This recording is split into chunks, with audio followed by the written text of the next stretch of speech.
On 18th of July, there are a lot of developments in the direction of Toretsk. Here, Ukrainians have moved the 95th Air Assault Brigade to the region to stabilize the situation and deplete Russian forces by conducting rapid counterattacks. The main Russian goal is to straighten the front line and open up a second axis of advance toward Kostiantynivka, supporting their stagnating assault on Chasiv Yar. To advance toward Kostiantynivka, the Russians must first take control of the Ukrainian town of Pokrovsk. They have recently started advancing on the fortified city from two sides.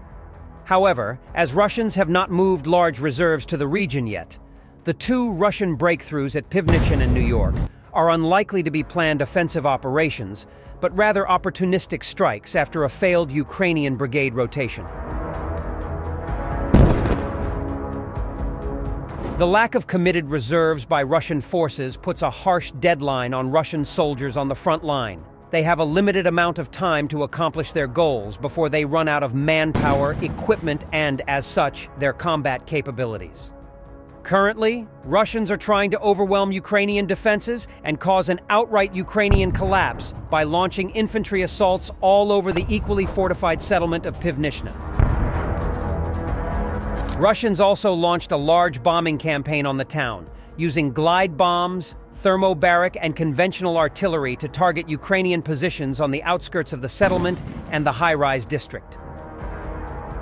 The situation on the outskirts is highly volatile.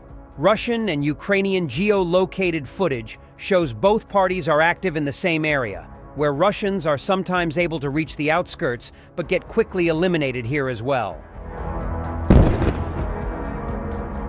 To help stabilize the situation, the Ukrainian 95th Air Assault Brigade, which the Ukrainian command often utilizes to stabilize critical situations, was called in as a rapid response force to counterattack and push Russian assault groups back out of the settlement. The first objective of the 95th Brigade was to push Russians out of the northern outskirts of Pivnishny, as the south was guarded by the high-rise district, making Russian attacks in the north the more pressing issue.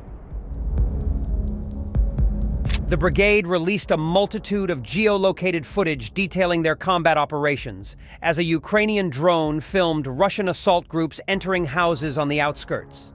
Ukrainians immediately fired on the building with artillery, halting the Russian attack. Their drone operators continued to monitor the area heavily, targeting any Russian movement or position with artillery, FPV drones, and drone-dropped grenades. With Russian presence in the outskirts reduced to almost nothing, the next step was to eliminate their foothold in the so-called arm of Pivnichin. To rapidly accomplish this, Ukrainians launched a counterattack with an armored personnel carrier, firing its automatic cannon along the arm to destroy Russian positions they had established here.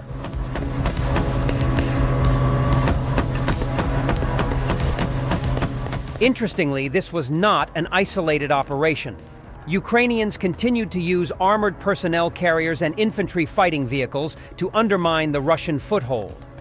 On one occasion, Ukrainians even used a tank to fire high explosive shells into more important Russian positions here to ensure their destruction. Finally, they engaged a Russian tank providing fire support for Russian units, disabling it before finishing it off with a drone-dropped grenade, resulting in an ammunition cook-off.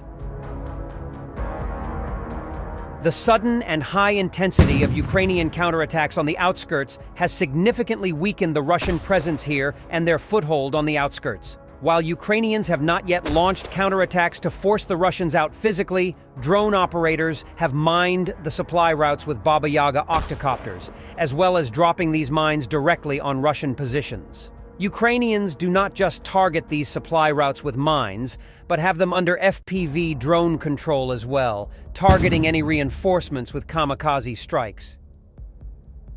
Observation drones also mark these routes, leading Ukrainians to uncover Russian hideouts and engaging them with mortar fire. While Ukrainian counterattacks in the north broke the Russian threat, the situation in the southern part of Pivnichin was more difficult, as Russians focused their bombing and artillery campaign on the Ukrainian high-rise district. An observation drone filmed the extent of the destruction as Russians resorted to razing any buildings Ukrainians used as a defensive position.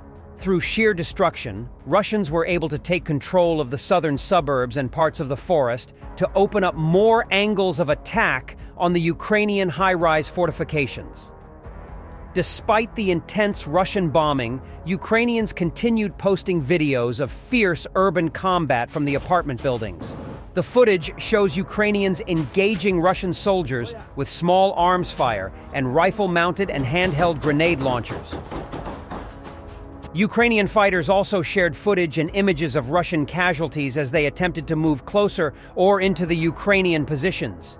Geolocated footage also shows that at least one Russian assault group made it to the apartment buildings. Ukrainians immediately opened fire on the Russian soldiers with artillery, taking many of them out of commission.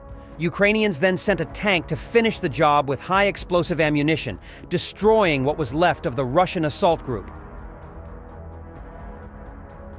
Overall, Russians are suffering from a lack of reinforcements in Pivnichny and will soon be unable to sustain their offensive operations.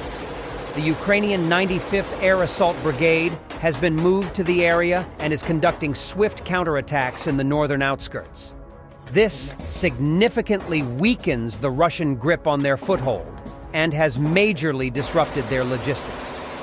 All the while, Russians focused their bombing campaign on the south, slightly advancing and opening up more angles of attack on the high-rise district. If the Ukrainian 95th can quickly wrap up its operations in the north, it will be able to transfer its attention to the south and achieve the same results here.